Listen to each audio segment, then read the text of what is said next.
Assalamualaikum warahmatullahi wabarakatuh. Selamat siang pada para peserta webinar. Selamat datang pada kegiatan webinar mingguan yang diselenggarakan oleh Pusat Kanker Nasional Rumah Sakit Kanker Darmais. Pada kesempatan ini akan diangkat tema mengenai deteksi dini karsinoma nasofaring. Dengan kita sudah ada hadir pembicara kita hari ini, yaitu Dr. Imam Prabowo. Sebelumnya saya perkenalkan diri dulu. Saya Karisma Prameswari. Saat ini sebagai anggota SMFTHT di Rumah Sakit Kanker Darmais. Baiklah, saya perkenalkan dulu mengenai Dr. Imam.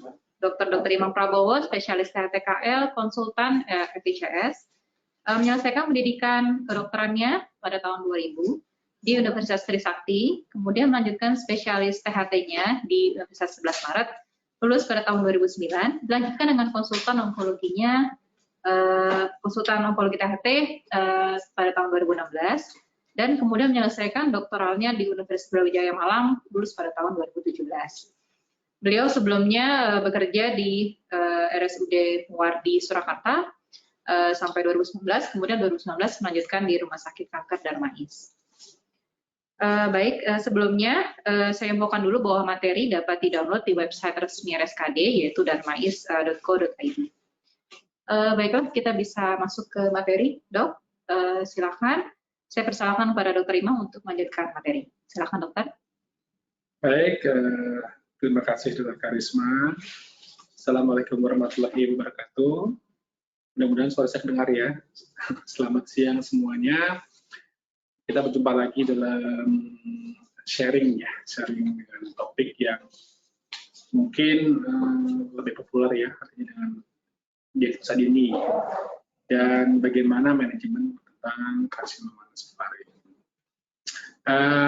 Baiklah, mungkin sedikit prolog ya. Mungkin deteksi dini ini akan penting sekali bagi kita, terutama bagi teman-teman tugas medis, juga teman-teman sejawat sekalian. Karena kita di sini adalah tujuan untuk bagaimana kita mengenali dengan gejala-gejala klinis, kemudian juga apa yang harus kita lakukan, kita merujuk atau mungkin kita bisa melakukan suatu penanganan kondisi yang darurat. Nah, ini juga bisa kita lakukan apabila kita memahami bagaimana deteksi dini, dan nanti kemudian kita akan sedikit membahas mengenai manajemen daripada nasofaringnya cancer atau kanker nasofaring. Baiklah, kita bisa beralih ke slide berikutnya. Oke. Ya, jadi secara umum nasofaring karsinoma itu adalah merupakan kanker yang terbanyak di negara-negara Asia, mungkin di Asia Selatan maupun Asia daerah-daerah Indonesia juga, dan Cina, dan daerah-daerah Cina itu juga merupakan suatu banyak yang kanker nasofaring yang muncul di sana. Tetapi kanker nasofaring ini adalah jarang ditemukan di daerah-daerah barat, karena mungkin populasinya juga tidak sebanyak di daerah-daerah Asia. Kemudian yang kita ketahui selama ini bahwa penyebab utama dari kanker nasofaring ini adalah sebuah virus yang disebut dengan Epstein-Barr virus, yaitu EBV. Jadi ini adalah saya sedikit memberikan gambar, nanti kita akan jelaskan lagi lebih rinci, bahwa ada 3 yang dikenal oleh WHO yang saya ambil mengenai klasifikasi WHO tahun 2003, yaitu kita bagi hasil PA menjadi 3 jenis kategori, yaitu keratinizing, kemudian keratinizing squamous cell CA, dan kita basal squamous cell CA. Tapi ini adalah yang tahun 2003. Sebelumnya memang berbeda dengan yang seperti ini, tapi nanti akan kita bahas lebih lanjut. Slide. Oke, jadi kesimpulannya ini hanya gambaran dulu sebelum kita masuk ke materi pertama nanti, bahwa untuk pengobatan lanjut daripada karsinoma nasofaring ini adalah yang pertama adalah kemoradioterapi, dan ini memang sudah kita lakukan untuk protokolnya seperti itu. Dan kemudian yang paling kita takutkan adalah mengenai bagaimana nanti pelaksanaan lebih lanjut apabila kanker ini merupakan sudah berkembang. Jadi merupakan faktor risiko yang tertinggi yang ini kita harus segera antisipasi. Baik, slide. Oke. Jadi kalau kita berdefinisi melihatnya bahwa NPC atau nasopharyngeal carcinoma ini adalah merupakan suatu squamous cell yang muncul dari epitel nasofaring. Sekali lagi, kemudian dia merupakan sebuah tumor yang berkembang dari daerah nasofaring mucosa yang dapat dilihat secara mikroskopik, yang merupakan suatu diferensiasi dari squamous cell. Kemudian next. Nah, ini adalah gambaran letak daripada nasopharyngeal carcinoma, yaitu ada beberapa bagian, yaitu yang disebut dengan bagian anterior, bagian posterior, kemudian lateral, kemudian bagian atap. Itu adalah tempat-tempat di mana kadang-kadang nasopharyngeal carcinoma itu kita temukan, karena memang letaknya adalah di bagian daripada rongga atau daerah nasofaring. Jadi kalau kita bagi secara presentasi, di dinding anterior itu ada 60% squamous cell epithelium. Kemudian bagian posterior sekitar 80%, kemudian juga terdapat di bagian daerah tonsil ya, tonsil mandel, di bagian faringeal maupun bagian lateral. Dan terakhir yaitu pada fossa seminar, yaitu fossa di mana terdapat saluran yang menghubungkan antara telinga dengan apa? Dengan rongga pendengaran. Next. Oke, tadi sudah saya sebutkan mengenai epidemiologinya bahwa memang kita temukan kasus yang banyak adalah di Southeast Asia, mungkin sekitar 10-53 kasus per 100.000 orang dalam 1 tahun. Kemudian juga ditemukan pada bangsa Eskimo, itu juga dengan prevalensi 15-20 kasus per 100.000 orang per tahun. Nah, yang menarik adalah di sini di Indonesia. Negara kita sendiri bahwa kanker nasofaring itu sudah menempati posisi sekitar 6,2 sampai per 100.000 atau 12.000 kasus yang ditemukan dalam kasus baru ya per tahunnya. Ini cukup tinggi sekali ya kalau kita lihat ya. Kemudian slide. Nah, jadi memang pada usia-usia produktif kasus ini kebanyakan muncul. Jadi berkisar lebih dari 30 tahun dan mungkin 20 tahun, tapi peningkatannya pada usia 40-60 tahun. Kemudian tentunya banyak diderita oleh pria dibandingkan dengan wanita. Itu yang kita temukan pada observasi kita selama ini kita lahir di Indonesia. Next. Nah, ini adalah suatu gambaran dari Globocan yang kita ambil tahun 2015. Kita melihat bahwa di sini kanker nasofaring ini menempati urutan yang cukup tinggi. Kalau kita lihat dari tahun 2015 di usia pria, bahwa nasofaring ini berada pada sekitar 13% ya, dari seluruh kanker yang ada di Indonesia.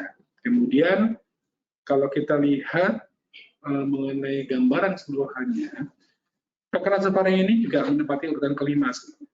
Tapi di bawah jadi cancer breast cancer atau cervix dan kanker paru itu kanker nasofaring itu masuk dalam counter. Tapi dia tetap menempati urutan kelima yang saya pernah ambil dari statistik yang ada di Indonesia.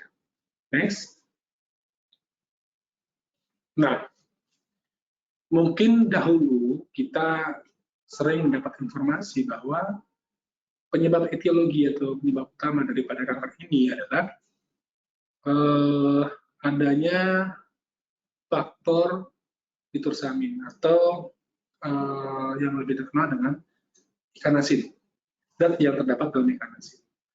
Jadi sering kita tanyakan kepada masyarakat, apakah sering makan ikan asin, karena nitrosamin adalah faktor penyebab daripada nasofaring. Tapi seiring dengan berkembangnya zaman, mulai ditemukan bahwa penyebabnya kanker nasofaring ini adalah sebuah virus, yaitu yang ditemukan dengan nama Epstein-Barr virus atau EBV.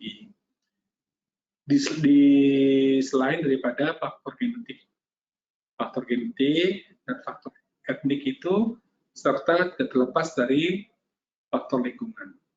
Nah, lebih jauh lagi kita melihat dari kromosomnya sendiri itu ada sebuah dilesi ya daripada lengan panjang dan lengan pendek, yaitu 14, 16P, 1P, dan merupakan amplifikasi dari 12Q dan 4Q.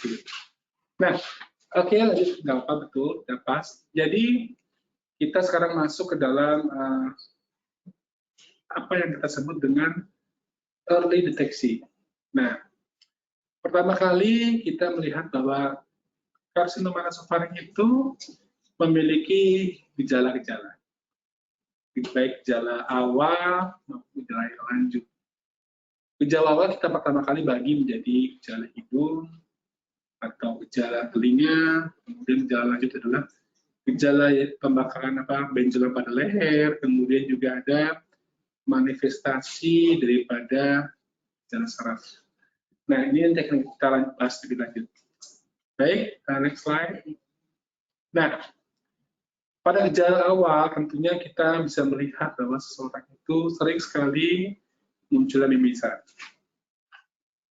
Gejala awal mimisan, tapi sering sekali pasien datang tiba-tiba mimisan, melapor dokternya, kita mencari dan temukanlah sebuah massa pada rongga nasofaring. Kemudian gejala hidung tersumbat, kemudian gejala telinga berdenging, dan lain-lain itu adalah merupakan suatu gejala awal.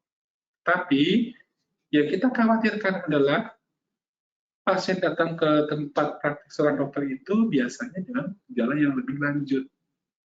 Misalnya, tadi saya katakan bahwa adanya benjolan pada leher.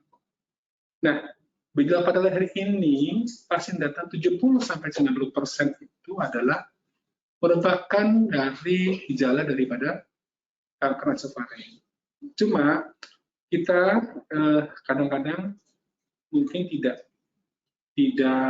memperhatikan hal tersebut. Nah, kita anggap ada suatu pembicaraan yang dipikir mungkin sebuah tumor ganas daripada leher. Padahal bukan itu maksudnya. Tumor ganas nasofaring ini memang induknya adalah nasofaring, tapi merupakan suatu manifestasi yang muncul, yaitu pembesaran pada leher. Jadi, memang alangkah baiknya pembesaran pada leher ini selalu kita kaitkan pertama kali itu adalah merupakan satu masalah pada bagian lain. Nah, dari 70-90% pasien yang datang dengan pembesaran pada leher itu adalah disebabkan oleh kanker nasofaring. Nah, untuk itu mungkin ada baiknya kalau kita selalu bisa mengonsultasikan ke dokter THT, karena kita bisa lihat dengan jelas, dengan alat kita bisa lihat bahwa ada masalah pada nasofaring yang menyebabkan pembesaran pada benda leher. Jadi mungkin ini yang betul-betul harus dipahami oleh masyarakat ataupun dengan profesi kesehatan atau teman-teman sejawat sekalian. Itu yang harus kita harus perhatikan. Juga kemudian ada gejala saraf dan lain-lainnya itu yang muncul menyertai daripada leher. Terus, nah, inilah alat mengapa kami di bagian DHT itu mempunyai standar prosedur untuk pemeriksaan deteksi dini tadi. Kalau memang sudah adanya benjolan tadi, teman-teman sejawat tentunya mengirim atau merujuk kepada dokter, maka kita akan melakukan suatu pemeriksaan lebih lanjut. Dan 70-90% tadi dikembalikan lagi bahwa kita temukan masalah yaitu pembesaran pada daerah nasofaring atau temukan massa di nasofaring. Sehingga kami bisa melanjutkan pemeriksaan itu dengan lebih intensif, seperti contohnya kita lakukan CT scan Atau bahkan yang terbaru ini kita melakukan MRI untuk melihat bahwa memang betul ada massa di daerah nasofaring. Kemudian tentu kita tidak berhenti di situ saja, tapi kita juga melakukan suatu staging. Nah, staging ini harus dilakukan yaitu pertama kali dengan biopsi untuk menentukan bahwa tadi ada pembagian 3 kategori WHO tadi, jadi kita tentukan ini termasuk yang mana. Jadi kita bisa melihat dengan biopsi. Kemudian kita staging lakukan dengan pemeriksaan tambahan, misalnya kita mencari anak sebabnya di daerah abdominal, kita bisa melakukan suatu USG, atau bahkan kita melakukan suatu fototoraks untuk melihat apakah ada penyebaran di paru-paru. Kemudian yang terakhir adalah kita melakukan suatu bone scan. Nah, bone scan ini untuk melihat apakah kanker nasofaring tersebut sudah melakukan penyebaran ke tulang. Nah, yang terakhir sebetulnya yang saat ini kita mulai kembangkan yaitu kita lakukan pemindaian dengan PET scan. Tetapi tentunya tidak semua sentral atau semua rumah sakit memiliki PET scan. Padahal kalau kita ingin melihat secara detail dan komprehensif, PET scan memang dibutuhkan untuk melihat hal tersebut. Next slide. Nah, ini adalah suatu staging yang kita ambil daripada NCCN Guidelines tahun 2020, di mana dikatakan bahwa nasofaring sendiri ada yang tahap awal, yaitu tahap stadium 1, sampai dengan tahap yang lanjut, yaitu sudah stadium 4. Nah, kita melihat bahwa di sini adalah pembagian-pembagian, mungkin tidak usah sebutkan secara rinci, tapi kita melihat bahwa nasofaring sendiri memiliki range dari stadium awal sampai stadium yang lanjut, di mana nanti akan sangat berpengaruh kepada pengobatannya. Next. Nah, ini tadi mungkin sudah saya sebutkan di awal-awal slide saya tadi, di mana ada pembagiannya, ada WHO-nya yang terus berkembang mengikuti kemajuan zaman, di mana juga nanti mungkin akan tahun-tahun berikutnya juga akan mengalami perubahan ya. Tapi basically ini adalah sama. Next. Nah, inilah gambaran kalau kita melihat di histopatologi, di mana kita melihat perbedaannya cukup mendasar kenapa kita harus melakukan suatu biopsi. Jadi di sini adalah kita melihat bahwa masing-masing kriteria WHO ini biasanya dimiliki oleh ras-ras atau etnik tertentu. Bahkan di daerah-daerah seperti di negara China, itu banyak yang non-keratinizing dengan keratinizing, tapi jarang yang basaloid atau undifferentiated. Sedangkan di kita, di Indonesia, lebih banyak yang undifferentiated dibandingkan dengan non-keratinizing atau keratinizing. Jadi, masing-masing punya karakteristik sendiri yang ini akan menentukan bagaimana nanti pengobatan dan juga penata laksanaannya yang spesifik seperti itu. Next. Nah, ini adalah sebetulnya klinikal seperti yang sudah saya katakan tadi. Saya sampaikan lagi berulang bahwa kita akan melihat dulu sebelum kita mendiagnosis dengan baik kanker nasofaring, kita akan melihat dulu gejala dan tandanya. Ya, seperti mudah-mudahan kita bisa memperhatikan seperti gejala awal maupun gejala lanjut, tadi sudah saya sampaikan secara detail. Kemudian apa yang kita lakukan untuk membuat suatu staging pada kanker ini, seperti adanya kita melakukan imaging, CT scan, MRI, maupun toraks foto, atau USG, dan bahkan yang terakhir adalah PET scan, seperti itu. Next. Nah, kemudian kita melihat bahwa saat ini perkembangan untuk mendeteksi awal itu berkembang dengan berkembangnya teknik serologik, yaitu ada teknik pemeriksaan untuk EBV yang disebut dengan kita pemeriksaan dengan imunoglobulin, yaitu IgA, VCA, dan RT-EA, yaitu untuk mendeteksi apakah ada substansi EBV yang terdapat di dalam tubuh seseorang. Nah, ini pemeriksaannya cukup sensitif dan cukup spesifik, ya. Tapi memang ada kekurangannya, namanya nanti akan coba saya bahas di lain slide. Tapi intinya bahwa kita bisa mendeteksi dengan awal seperti itu. Oke, kemudian kita lanjutkan lagi. Nah, ini tadi slide berikutnya. Jadi early detection ini kita lihat dari EGA, EGA dengan kita menambahkan IFA, yaitu immunofluorescence assay. Nah, ini memang cukup sensitif, tapi juga bisa spesifiknya juga kurang. Nah, kemudian untuk prognostiknya lagi, kita sekarang sudah mempunyai suatu bahan, yaitu nanti digunakan untuk mekanisme pengobatan ya. Tapi ini masih dalam studi, artinya masih berkembang untuk masa depannya, yaitu dengan program ligand 1 dan epithelial growth factor receptor. Next. Nah, ini adalah mekanisme daripada bagaimana kita dapat melihat bahwa PDL1 ini adalah suatu yang betul-betul bisa bermanfaat di kemudian hari, bisa lebih dikembangkan lagi. Kemudian next slide. Nah, ini adalah suatu terapi dasar pada nasofaring karsinoma, yaitu adanya radioterapi, kemoterapi, dan pembedahan. Tapi pada prinsipnya adalah squamous cell carcinoma adalah sensitif akan radioterapi. Jadi ini adalah yang selalu kita gunakan untuk menterapi daripada karsinoma nasofaring. Next.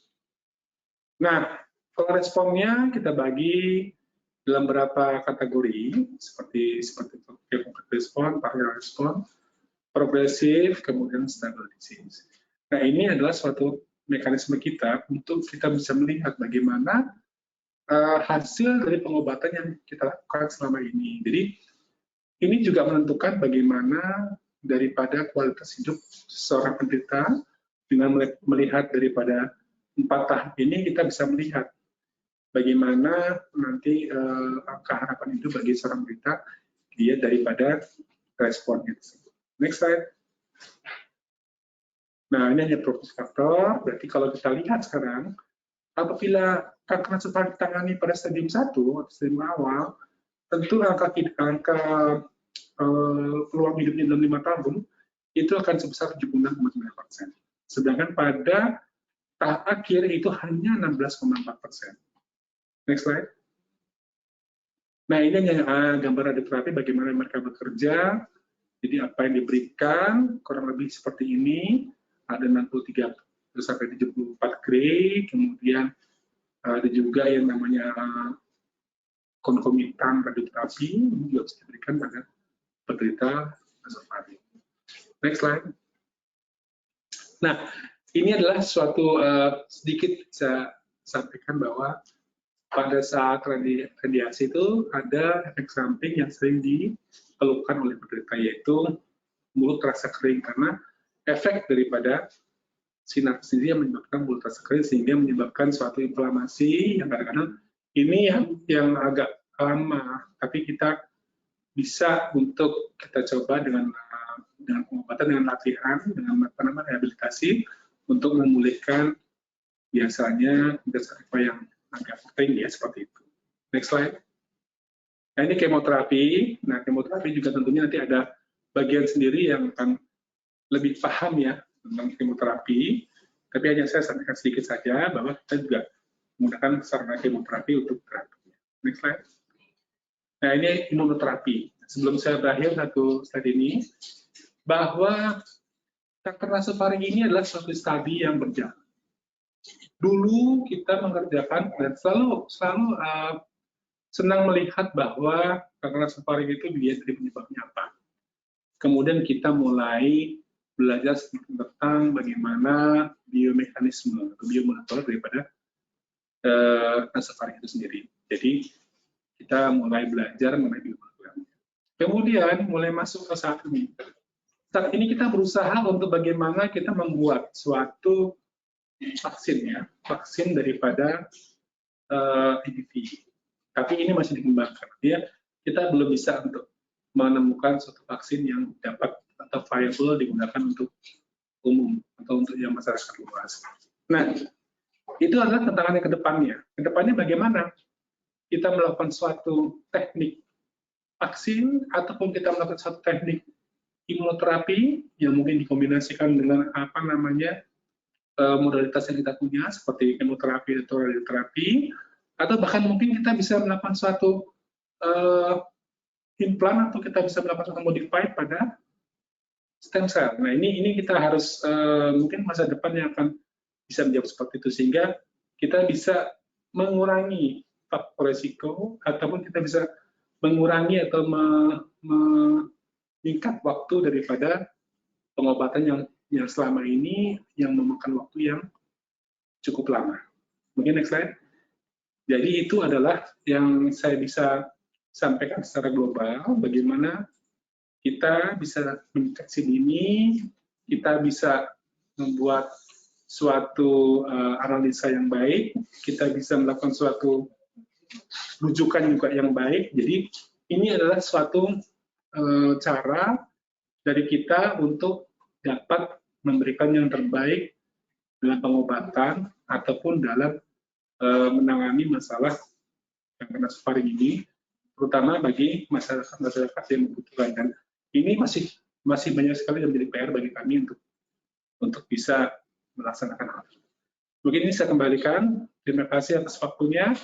Saya kembalikan ke moderator. Dari saya, wassalamualaikum warahmatullahi wabarakatuh. Baik, terima kasih banyak Dr. Imam atas paparan materinya. Selanjutnya akan saya buka sesi tanya-jawab. Mungkin akan dibagi beberapa termin. Untuk termin pertama hanya untuk dua penanya dulu mungkin. Apakah sudah ada pertanyaan? Belum ada, mungkin tadi mungkin sedikit obrolan tentang materi tadi ya dok ya, sambil kita nunggu pertanyaan. Tadi kan dokter sempat bilang bahwa 70–90% pasien yang datang ke rumah sakit itu keluhannya adalah benjolan leher. Nah ini kan sebenarnya ini sebenarnya penting ya dok ya, untuk nggak cuma dokter spesialis tapi dokter umum ini harus tahu bahwa jangan sampai salah terdiagnosa. Karena seringkali kalau kita di lapangan itu mereka dari cerita pasien ya dok, mereka bilang dianggap sebagai TB kelenjar. Nah ini kan sayang ya dok, mereka harus sempat minum OAT dulu sampai 6 bulan tidak ada respon baru kemudian dirujuk. Nah ini dari dokter gimana dok, mungkin bisa disampaikan ke para dokter umum mungkin edukasinya. Benar Dr. Karisma, berarti seperti yang tadi kita sudah paparkan bahwa 70–90% benjolan yang di leher itu adalah ternyata penderita kanker nasofaring. Nah, cuma memang betul bahwa di lapangannya itu sering sekali menganggap bahwa ini adalah sebuah manifestasi lain. Sebenarnya hal tersebut kalau saya melihat mungkin karena kita kurang memberikan suatu informasi ataupun suatu edukasi klinis ya. Padahal ini adalah kewajiban kita untuk membuat suatu edukasi yang bagus. Sehingga memang yang dibutuhkan sekarang bagi penderita adalah begitu ada benjolan leher langsung konsulkan ke dokter THT. Dan itu memang sudah mungkin sudah kalau saya pikir itu wajib ya mungkin ya. Jadi agar menghindarkan kesalahan diagnosis atau bahkan menunda daripada pengobatan. Kalau kita dan teman-teman sekalian bisa melaksanakan itu, tentunya akan mempersingkat waktu. Dan pasien juga akan mendapatkan pelayanan yang optimal. Seperti itu. Itu dapat kami yang selama ini kan kita sudah berkecimpung banyak menghadapi kasus-kasus dalam kanker nasofaring tersebut. Mungkin itu Dr. Karisma bisa sampaikan. Oke. Ini mungkin terkait sama pertanyaan pertama ya dok, baru masuk nih. Sampai sejauh mana benjolan dapat dicurigai sebagai kanker karsinoma nasofaring? Dan apakah jika ada benjolan kecil itu dapat langsung dikonsulkan ke THT? Nah ini tadi dokter Imam sudah sebutkan bahwa sebaiknya sih tetap dikonsultan ya dok ya, untuk menyingkirkan ada tidaknya primer di THT. Dan kemudian sejauh mana dok, maksudnya kapan sih kita, oh ini kayaknya sih benjolan KMF nih gitu. Biasanya kita lihatnya dari mana dok? Nah tadi kita kembalikan lagi tentunya kan seorang praktisi atau dokter ya, teman sejawat lainnya, pada pasien yang datang kan tentunya kan anamnesis dulu. Betul. Ya, anamnesis dulu, dicari sumbernya dulu. Nah, kemudian apabila itu sudah mencurigakan atau bahkan melihat itu adalah sebuah kecenderungan kanker, itu segeralah kita memutuskan bahwa ini adalah mungkin sebagai anak sekalian, mungkin bukan sebagai primary tumornya, bukan, tapi anak sekalian. Nah ini mungkin kita nggak perlu ragu-ragu, langsung saja kita rujuk. Langsung saja kita rujuk ke dokter spesialis TNT, karena tentunya selain dari pengalaman yang kita miliki, ya, tentunya kita juga mempunyai peralatan yang pemeriksaan yang lebih teliti. Walaupun nanti mungkin misalnya hasilnya tumor lain, tapi paling tidak kita sudah men-screening. Itu yang penting bagi kita seperti itu. Oke, berarti yang paling penting adalah anamnesis ya dok ya? Iya. Anamnesis kalau sekiranya sudah ada gejala telinga, hidung, nah itu berarti harus sudah mulai curiga kan? Kanker nasofaring. Baik, kalau gitu ke pertanyaan kedua, untuk kanker nasofaring berapa persen peranan gen yang berpengaruh terhadap kanker nasofaring, dan kemudian apakah masih ada masyarakat ya yang menggunakan obat herbal? Nah ini bagaimana pendapat dokter? Sebenarnya peranan gen yang berpengaruh itu adalah tergantung daripada viral ABV yang bisa menstimulasinya.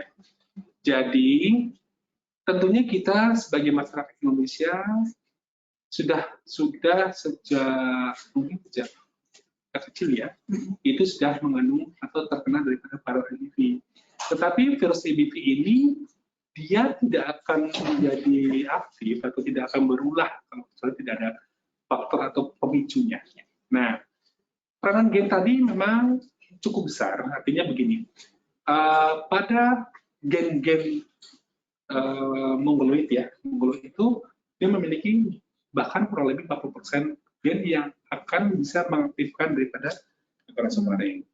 Pada suku-suku tertentu di Indonesia, seperti misalnya ada penelitian pada suku di daerah Toba, di Sumatera itu ternyata perannya cukup besar gennya terhadap munculnya atau bisa memunculkan kanker nasofaring. Demikian juga pada sebagian masyarakat misalnya di daerah Jawa Tengah, di daerah Boyolali misalnya, itu juga memiliki peranan gen yang tinggi, artinya cukup besar untuk bisa memunculkan kanker nasofaring. Kenapa?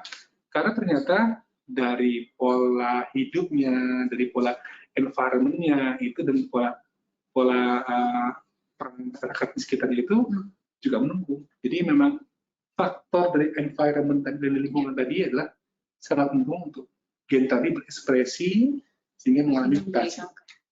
Jadi mengalami kanker nasofaring. Seperti itu untuk karisma. Berarti pada prinsipnya sebenarnya gen ada peranan, tapi tetap harus ada pemicunya ya dok? Iya, betul sekali. Oke, terus mengenai obat herbal dok, bagaimana menurut dokter? Kalau obat herbal digunakan sebagai apa dulu? Misalnya gini, kalau dia hanya untuk mencegah, tentunya obat herbal ini boleh-boleh saja. Artinya kan kita selalu mengutamakan kesehatan kita ya. Kalau dia mencegah untuk, oh ya supaya mungkin saya daya tubuh ya dok? Iya, daya tubuh saya bagus sehingga kankernya bisa ditekan. Nah itu oke, tidak ada masalah. Tapi kalau yang digunakan dalam arti konteks untuk mengobati, nah ini yang menjadi suatu permasalahan baru karena tidak bisa semudah itu. Jadi harus ada suatu penelitian yang betul-betul valid untuk bisa mengatakan bahwa obat herbal ini bisa untuk menyembuhkan. Tapi sayangnya selama ini setahu saya sih belum ada ya. Setahu ini ya, selama ini ya. Tapi kalau untuk dia hanya untuk mencegah dan meningkatkan daya tahan tubuh ya, bagi saya tidak ada masalah. Silakan saja. Berarti harus diingat bahwa sampai saat ini belum ada obat herbal yang bisa menyembuhkan ya dok ya. Kalaupun hanya sebagai suplementasi masih diperbolehkan. Itu pun tetap harus dilaporkan ke dokter yang merawat supaya tidak ada istilahnya tidak ada reaksi cross reaction dengan terapi kita. Betul. Gitu ya dok. Kemudian pertanyaan ketiga nih dok, bagaimana cara mendiagnosis kanker nasofaring bagi orang awam? Ya, tentunya keadaan-keadaan seperti misalnya tadi sudah saya terangkan, seorang yang pernah mempunyai riwayat mimisan. Oke. Ya, mimisan, kemudian ada telinga berdengung, kemudian juga sering mengalami pusing yang tidak tahu sebabnya. Nah, seperti itu bisa sebagai pertanda timbulnya masalah pada daerah nasofaring. Terutama kalau misalnya tiba-tiba kok pandangan saya double jadi 2. Nah, itu adalah salah satu tanda yang bisa mengarah ke sana. Nah, kemudian selanjutnya bahwa pembesaran daripada kelenjar leher. Nah, ini adalah suatu hal yang betul-betul perlu diwaspadai segera. Seperti itu, Dok. Oke, jadi untuk orang awam sebenarnya sih kalau sudah ada keluhan ya harus segera dicek ya dok ya, bagusnya sih gitu. Jadi jangan ragu untuk berobat ya, intinya sih sebenarnya itu. Karena kalau untuk prinsipnya kan tetap harus diperiksa ya dok, nggak bisa hanya dari kitanya aja, keluhan dari kita aja. Oke, baik. Pertanyaan nomor keempat adalah apakah ada cara khusus bagi pasien yang menderita kanker nasofaring tanpa operasi? Nah ini mungkin pertanyaannya agak ada ini nggak ya? Maksudnya tanpa operasi, apakah tanpa biopsi mungkin ya dok ya? Ya mungkin tanpa biopsi atau bahkan ada juga dari sebagian masyarakat yang berpandangan bahwa kanker itu bisa dioperasi. Oke. Nah, mungkin ada juga pandangan bahwa kanker nasofaring adalah salah satu kanker yang bisa dioperasi. Mungkin betul dokter. Jadi yang mungkin di masalah pertama adalah biopsi. Iya. Ya itu memang harus ya, ya kalau kita menentukan plan seperti apa pengobatannya harus biopsi. Tapi kalau yang dimaksud operasi nasofaring sebetulnya ada. Tetapi itu adalah bukan suatu keharusan dalam penanganan kanker nasofaring yang pertama kali. Operasi bisa dilakukan apabila adalah gejala sisa yang timbul setelah pengobatan. Apabila masih ada ya bisa dilakukan operasi. Tetapi kalau memang untuk yang pertama kali tentunya pengobatannya hanya sinar dan kemoterapi. Itu, jadi bisa saja dilakukan, tapi itu nanti setelah evaluasi bahwa masih ada sisa. Oke, jadi tadi ya, jadi operasi sih untuk biopsi itu wajib, jadi nggak mungkin nggak ada alternatif lain, nggak ada ya untuk biopsi. Jadi wajib untuk biopsi. Sementara kalau untuk sebagai terapi, nah ini sebenarnya terapi kedua setelah utamanya kemo dan sinar ini sudah dijalankan. Baik, pertanyaan nomor 5, apakah ada perbedaan antara benjolan getah bening dengan benjolan pada KNF? Nah, ini juga. Sebenarnya yang membesar itu kan kelenjar getah beningnya ya? Betul. Jadi kalau mungkin lebih gampangnya adalah sebenarnya sih hampir sama saja. Tapi ini ada satu clue yang mungkin masyarakat juga. Pembenjolan ini biasanya pembengkakan atau benjolan dari getah bening ini letaknya adalah di samping kiri dan kanan di bawah telinga. Berbeda dengan benjolan misalnya katakanlah di bawah lidah atau di dagu ya. Nah itu mungkin agak berbeda. Betul, itu agak berbeda. Tapi kalau benjolan itu muncul di bawah telinga, kemudian di samping kiri kanan leher ya, itu tentunya sudah mendekati ke arah karsinoma nasofaring. Nah, jadi memang tidak semua benjolan ya tentunya, tidak semua secara tanda semua, karena memang ada yang spesifik, misalnya seperti mungkin teman-teman tahu bahwa seperti di daerah tiroid ya, itu juga akan lain juga cerita seperti itu. Dan yang penting adalah bagaimana dengan diagnosa dan gejala yang muncul. Jadi harus diingat bahwa adakah gejala yang menyertai gitu ya. Penting kemudian letak benjolannya juga kan biasanya berbeda. Tapi kalau sudah di daerah leher, di bawah telinga itu kemungkinan ke arah kanan. Kemudian pertanyaan berikutnya, ayah saya sudah lansia, terdeteksi KNF stadium 1. Sudah ada jadwal radiasi dan kemo, tapi beliau tidak mau karena takut efeknya. Nah ini baiknya gimana nih dok? Iya, ini pertanyaan yang dan kasus 1 ya sebenarnya udah. Ya, ini sebetulnya selalu hampir selalu kita hadapi ya, karisma ya. Artinya banyak sekali pasien-pasien yang selalu bertanya dan mungkin juga merasa takut dengan efek samping dari kemoterapi, dari radioterapi.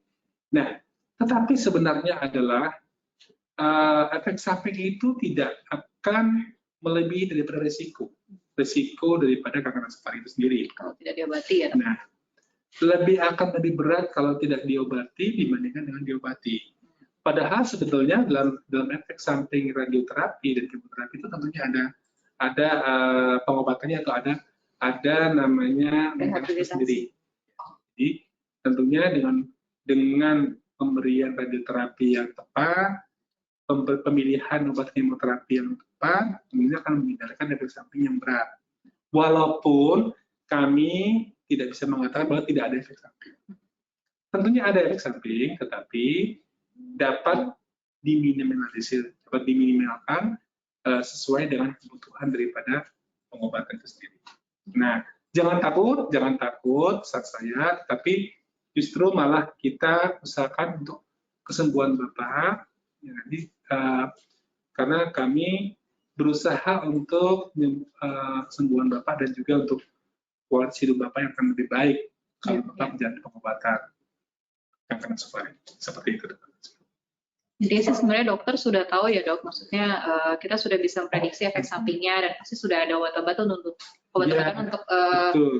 menghindari atau mencegah efek samping itu sebenarnya. Jadi tidak usah khawatir dengan hal itu. Nah, yang dibutuhkan sekarang adalah semangat dan keinginan untuk sembuh. Ya. Jadi itu yang kami selalu tekankan pada penderita kanker nasofaring. Jangan takut, tapi tetap akan berikhtiar dan memiliki semangat. Dan efek sampingnya pun kita juga bisa tata laksana tadi mengenai fisioterapi ya, Dok. Rehabilitasi medik ini juga memegang peranan penting untuk memulihkan kondisi pasien. Jadi sebenarnya mumpung lagi stadium 1 ya, Dok, ya, masih awal sekali. Nah ini jangan sampai jadi progres menjadi stadium 3-4. Nah itu yang kita tentunya resikonya pasti akan lebih berat. Iya. Makanya stadium 1 itu masih ada harapan hidupnya cukup tinggi. Jadi dengan pengobatan, tingkat kesembuhannya juga kita harapkan juga akan lebih baik, ya, seperti itu. Kayaknya tadi agak sedikit mengulang, mungkin gejala awal mengenai tanda-tanda kanker nasofaring itu seperti apa aja, Dok? Nah, yang sering ditemukan adalah mimisan ya, mimisannya, bahwa suatu saat ada seseorang yang mungkin pernah mimisan, kemudian merasa bahwa kok pendengarannya berkurang ya, atau bahkan berdengung ya. Nah itu merupakan salah satu tanda yang kita harus waspadai. Apalagi sudah ditambah dengan merasa pusing dan juga ada penglihatan yang ganda. Nah ini juga harus segera diwaspadai ke sana. Nah kalau untuk pembesaran di kulit leher itu mungkin stadium yang sudah lebih lanjut, Dok, ya, bukan stadium yang awal ya. Tapi kalau stadium yang awal tadi adalah mimisan itu paling mudah, jadi kita amati dan itu juga nanti pasti Anda akan sebaiknya segera datang ke dokter atau ke dokter THT untuk mengadakan pemeriksaan lebih lengkap.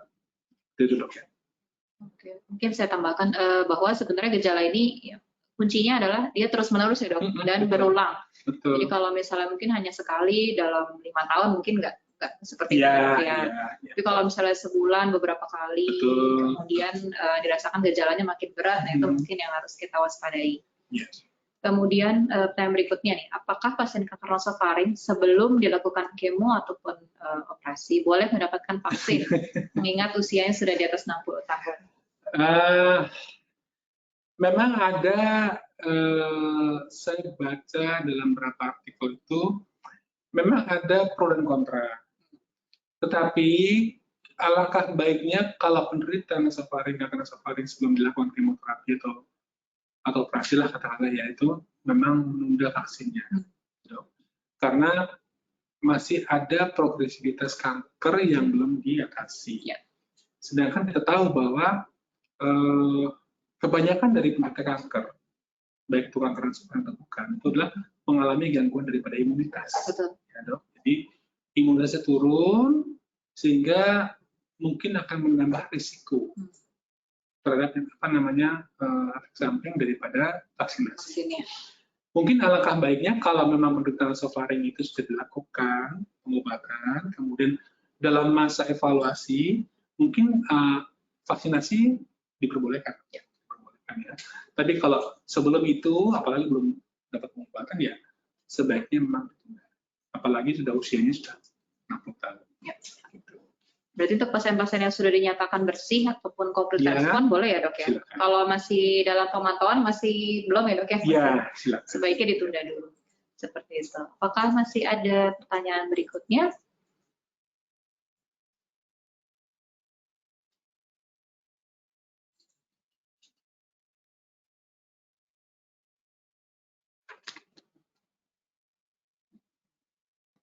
Belum ada. Pertanyaan udah komplit nih. Dari A sampai Z sudah ditanya. Terutama vaksin sih dok ya, kayaknya banyak. Ya, ini lagi ya, vaksin lagi sekali. Jadi mulai karena lagi pandemi, ya, terus kan lagi penggalakan vaksin untuk betul, yang lansia ya dok ya. Pasti jadi pertanyaan. Betul, dan memang ini adalah PR kita bersama sebetulnya.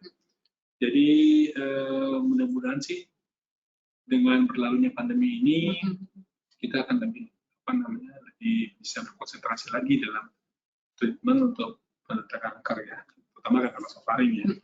Karena tentunya kan tadi seperti kita lihat ya bahwa range usia nasofaring itu yang sering adalah 40 sampai 60 tahun. Ya. Dan ini merupakan faktor-faktor yang kita harus jadi PR nih. Seperti itu. Mungkin ada lagi pertanyaan terakhir? Belum ada sih dok ya. Saya sih cukup senang sih kalau ada yang nanyakan mengenai vaksin karena kan banyak ya dok yang khawatir kemudian nggak mau vaksin. Jadi kalau ada pertanyaan minta vaksin tuh apalagi minta rekomendasi, saya cukup senang sih dok. Bahwa mereka sebenarnya antusias gitu. Antusias sekali terhadap vaksin, dan memang ya kita harapkan sebetulnya seluruh masyarakat Indonesia itu sehat. Iya betul. Makin banyak yang divaksin kita bisa meningkatkan, menciptakan imunitas. Betul. Cuma mungkin ada apa namanya? Ada juga yang tidak diperbolehkan vaksin ya, karena suatu layanan kesehatan seperti itu ya. Seperti itu. Oke, ini ada pertanyaan. Oke. Oh ya. Dokter, anak saya ada benjolan kecil di leher bagian belakang, sekitar diameter 1 cm. Apakah itu perlu dikonsulkan? Anaknya usia 6 tahun. Ya, kalau saya pikir bisa dikonsulkan ke dokter anak ya. Ya, sebenarnya bisa dikonsulkan dulu. Mungkin benjolan ini saya rasa belum tentu berkaitan dengan kanker. Ya. Karena kalau kita lihat dari DNA nasofaring sendiri kan usianya juga. Ya, range usia. Walaupun juga kami pernah temukan ada yang sampai usia termuda adalah 10 tahun. Tetapi tentunya tanpa gejala yang khas, tanpa juga tanda-tanda tadi, tentunya ini merupakan bukan pasti bukan sebuah kanker ya, bukan. Tapi bisa dikonsultasikan dokter anak tadi untuk melihat apakah ini atau suatu hal yang mungkin infeksi ya, atau bisa juga kan misalnya infeksi daripada penderita parotis ya, itu sering pada anak-anak usia sekitar 6 tahun. Jadi mungkin baiknya sih tetap diperiksakan ya dok ya. Meskipun sebenarnya kalau lihat dari ceritanya sih kayaknya tidak mengarah ya dok. Tidak mengarah, betul. Karena nasofaring. Tapi diperiksa lebih baik itu. Ya betul. Kemudian pertanyaan berikutnya mengenai makanan nih dok, adakah pantangan nggak dok untuk pasien kanker nasofaring? Ini dia nih pertanyaan yang selalu ditanyakan pasien ya dok ya. Makanan kalau menurut saya sebenarnya pada prinsipnya tidak ada dok. Sebenarnya pada prinsipnya dok. Ya. Tetapi untuk agar tidak terjadi kambuhan kimia atau untuk pencegahan juga ya. Nah ini saya sarankan bahwa makan makanan yang biasanya tidak mengandung bahan pengawet. Ya, itu yang penting. Jadi seperti contohnya misalnya makanan kaleng ya, itu kalau bisa dihindari. Atau juga mungkin makan makanan yang masih panas sudah, yang masih, karena orang suka makan minuman yang masih panas. Padahal masih seperti itu ya.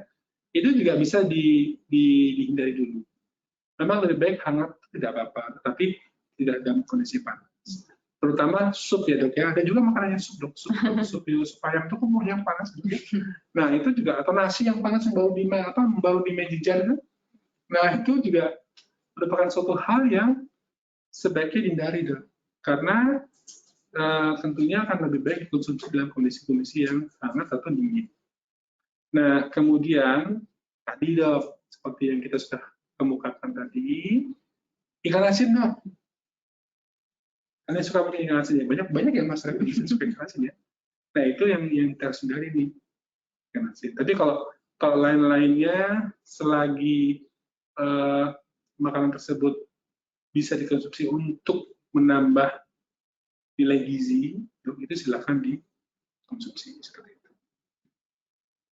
Jadi intinya sih tidak ada kimianya ya, bahan kimianya. Betul sekali. Kemudian, kalau mengenai masalah daging, biasanya pasien nanya, Dok, daging sapi gimana, terus seafood gimana, itu sebenarnya nggak ada masalah ya, Dok ya?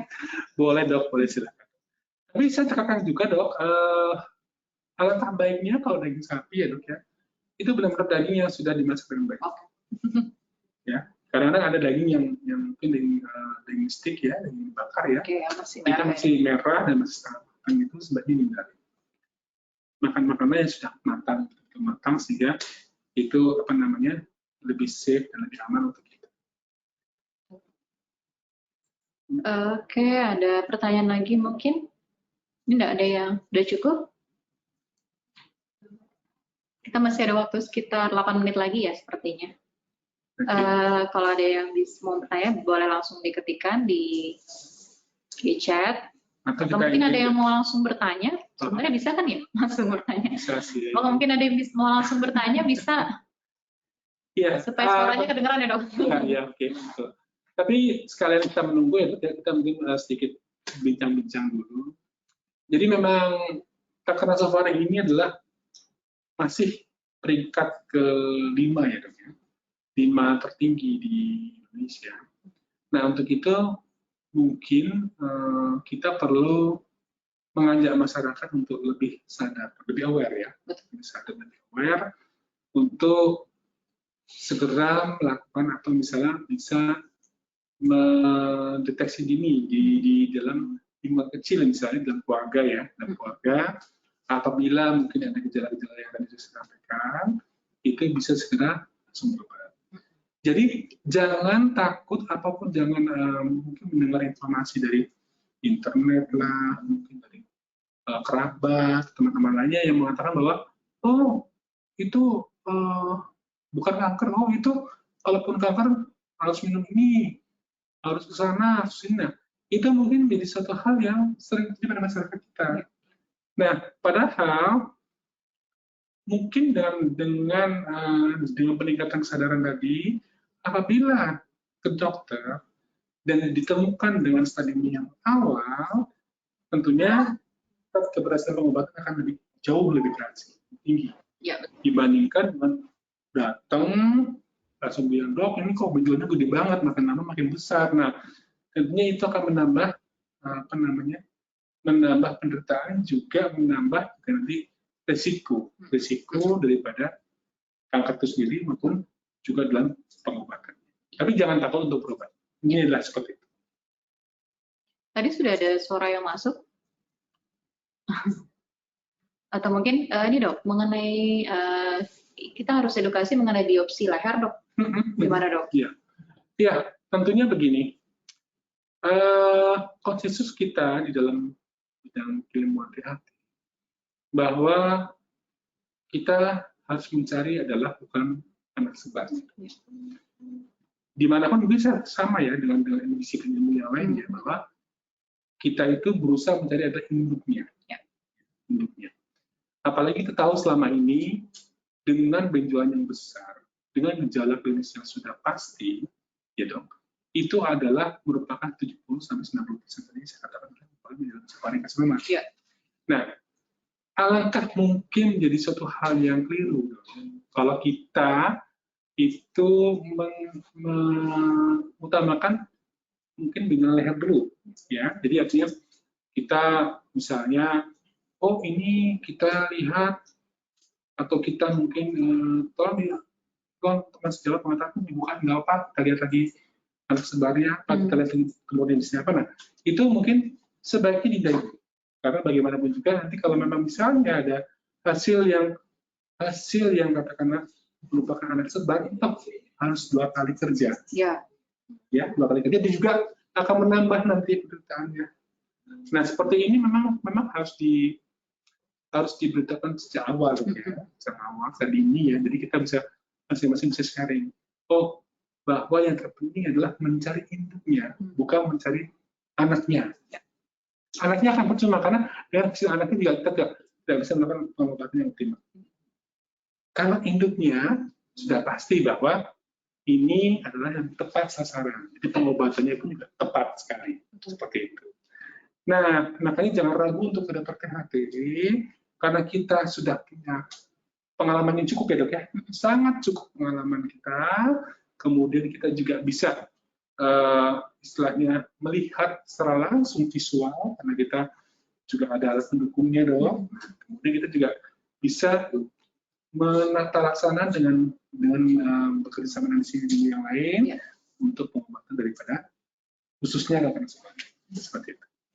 Jadi intinya kalau ada benjolan di leher jangan buru-buru dioperasi ya dok ya? Ya, karena itu bukan tata laksana yang tepat gitu. Ya, tetap kalau ada benjolan dimanapun sebenarnya dok ya, cari dulu primernya gitu. Ya, itu karena, kalau bisa betul. Jadi memang harus cari primernya.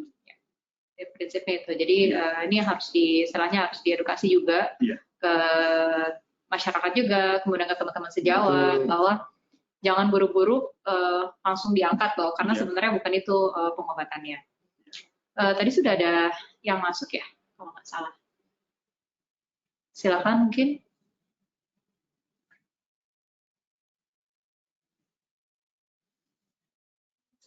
Halo, terputus ya.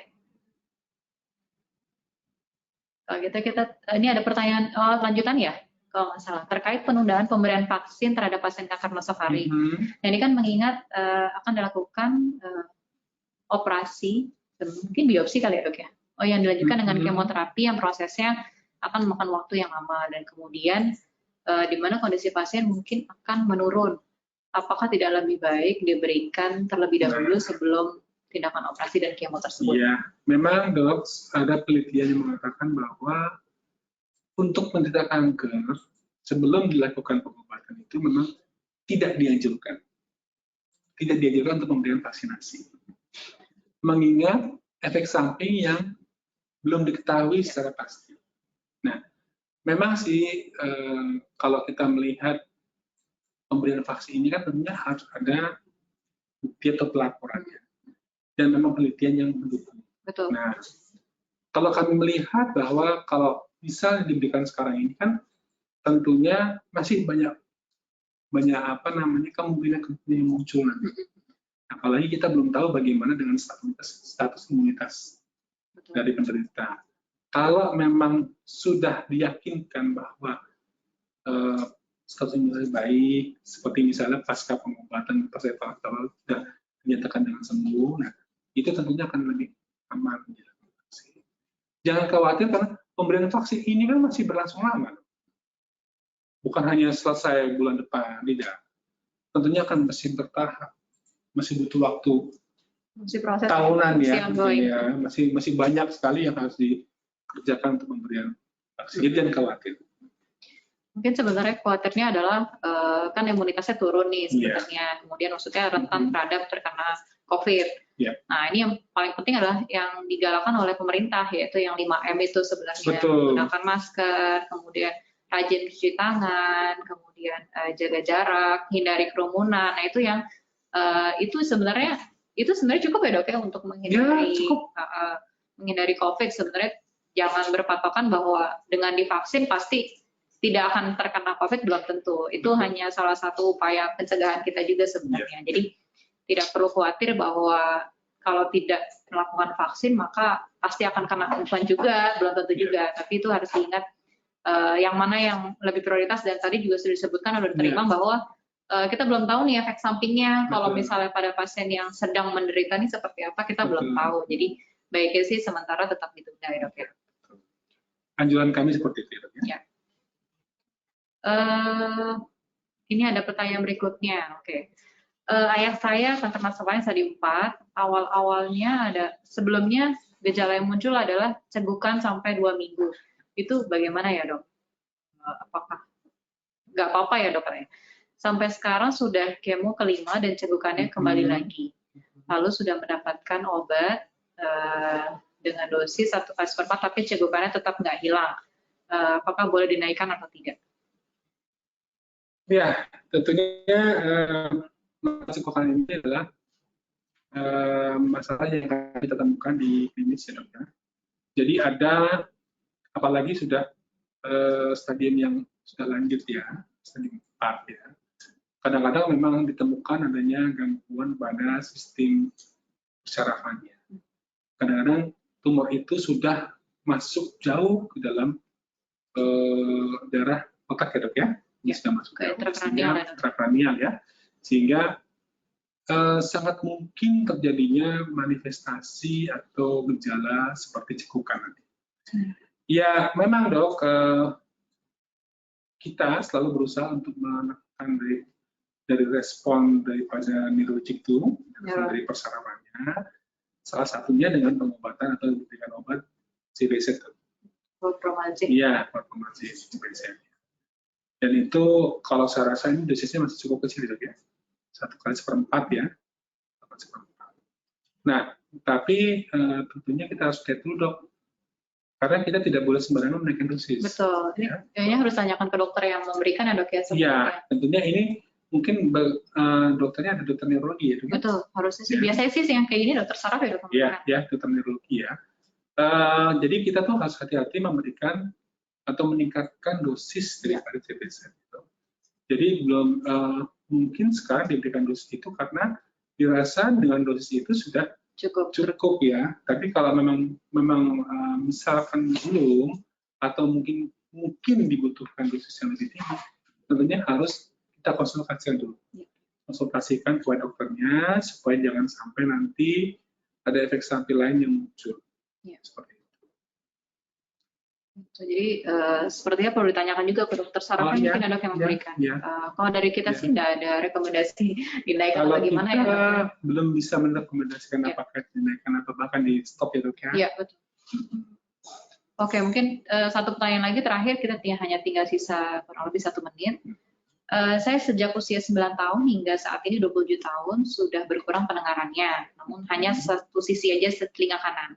Setelah dicek audiometri hasilnya di bawah normal. Saat ini juga muncul benjolan, tapi hilang timbul. Nah ini apakah ada hubungannya nggak dok? Nah ini mungkin harus diperjelas lagi dok. Benjolan hilang timbul itu gimana dok? Saya nggak begitu mengerti ya Pak. Di mana letak posisi benjolannya? Itu yang penting kita harus tahu dulu ya di mana letaknya. Kemudian yang dimaksud dengan hilang timbul itu bagaimana? Misalnya apakah hilang timbulnya pada waktu tidur tiba-tiba hilang, atau mungkin pada waktu istirahat tiba-tiba hilang, bagaimana saya belum tahu terus terang. Nah ini saya belum bisa mengkorelasikan. Cuma kalau berkurang ini tentunya banyak sekali faktornya. Iya betul. Banyak sekali faktornya ya dok ya. Betul. Belum tentu disebabkan oleh kanker saja. Lihat juga usianya juga kayak cukup lama ada keluhannya ya. Iya sudah, dan juga cukup lama dok. Tentunya harus dilihat lagi nanti atau dicek lagi dengan alat yang mungkin lebih sensitif ya. Itu kan sekarang ada lagi tuh yang disebut dengan ASSR mungkin ya, atau dengan lainnya seperti itu, agar kita bisa lihat lagi bagaimana sih sebenarnya fungsi daripada telinga ya seperti itu. Jadi belum tentu bahwa ini adalah suatu keganasan ya, belum tentu ya dok ya. Nah, di leher kanan tengah. Nah, leher kanan tengah itu berarti ada gangguan yang bermacam-macam dok. Iya, bisa ke tenggorok juga bisa ya dok. Tenggorok juga bisa juga ke daerah tiroid juga bisa. Pita suara juga bisa. Bisa juga. Nah, ini harus kita lakukan penelaahan secara rinci ya dok ya. Sehingga kita tahu bagaimana dengan riwayatnya dulu, kemudian bagaimana dengan kondisi benjolan itu, dan juga ada beberapa pemeriksaan lain yang mungkin dibutuhkan untuk menegakkan usahanya seperti itu ya. Tapi intinya sih kalau ngelihat dari gejalanya kan ini rentangnya cukup lama ya dok ya, dari 9 tahun. berapa belas tahun ya sepertinya. Iya, dari usia 18 tahun dengan keluhan pendengaran turun, kemudian benjolan juga hilang timbul ya dok ya. Betul. Ini sih nggak cocok ya dok kalau misalnya keganasan, karena kalau keganasan biasanya dia progresif, jadi menetap dan bertambah besar dengan cepat. Iya. Kemudian nggak mungkin hilang timbul ya dok benjolannya. Betul. Ditambah lagi. Dok nih. Oh iya, kalau flu batuk sih ya. Kalau flu batuk, nah ini juga dok. Tenggorok tadi ya. Tenggorokan tadi kalau batuk mungkin memang kondisi Memang wajar ya dok. otot di sekeliling itu meningkat gitu ya. Apa yang namanya bahasa Indonesia?